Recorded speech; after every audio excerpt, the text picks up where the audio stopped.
बज रहा काल का डंका, कोई बचने न पाएगा, बचेगा साध जन कोई जो सर चलो लगाए। या 2026 है, इसी में विनाशकारी लीलाएं होने लगेंगी, इसी में सब आपको दिखाई पड़ने लगेगा। आगजनी दिखाई पड़ेगी, ओला वृष्टि दिखाई पड़ेगी, ओला पत्थर गिरेंगे, नुकसान करेंगे। ये किसका नुकसान करेंगे? खेती में नुकसान करेंगे। आप ये कहो हमारे खेत में नहीं गिरा, हमारे एरिया में नहीं गिरा, लेकिन जहाँ गिरेगा वहाँ साफ करेगा फसल को। और ज़्यादा जब नुकसान हो जाएगा तो सबके ऊपर असर आएगा। विदेशों में भी अन्न की कमी इस वजह से दिखाई पड़ेगी कि भारत से अन्न वहाँ पर जा नहीं पाएगा।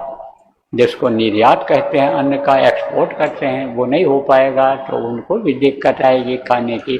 तो पूरा विश्व प्रभावित हो सकता है इन आपदाओं से। बाढ़ आ गई, नुकसान हो गया, सूखा पड़ गया, नुकसान हो गया, ये सब आपको दिखाई पड़ेगा। और लड़ाइयाँ होंगी, भारत देश में भले लड़ाई ना हो, लेकिन कुछ कहा भी नहीं जा सकता है कि जब लड़ाई शुरू होगी तब वो कहाँ तक जाएगी। असर भारत पर भी आ सकता है उन लड़ाइयों का।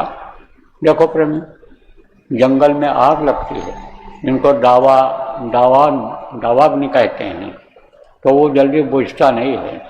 और एक राज्य से दूसरे राज्य से जंगल टच होता है, और एक कुछ देश ऐसे होते हैं कि जो देश से टच होता है, तो जब टच होगा, छुआ रहेगा तो आग वहाँ भी जा सकती है।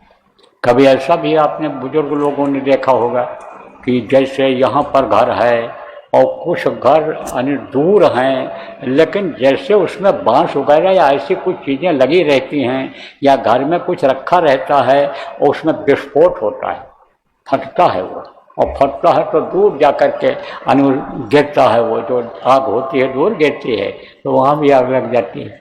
तो भारत तक आग पहुँच सकती है, युद्ध की, विनाश की। आप ये समझो, ये सब बहुत कुछ इसमें से सुनाई पड़ने लगेगा अभी आपको इसी 2026। लेकिन आप लोग अगर चाहोगे तो बहुत लोगों को बचा लोगे। अब कैसे बचा लोगे? जब मेहनत करोगे, जब ये सोच लोगे कि जान बचाना बहुत बड़ा पुण्य का काम है, जान को मारना बहुत बड़ा पाप का काम है, जब ये जान लोगे, ये सोच लोगे, तब आप बचा लोगे।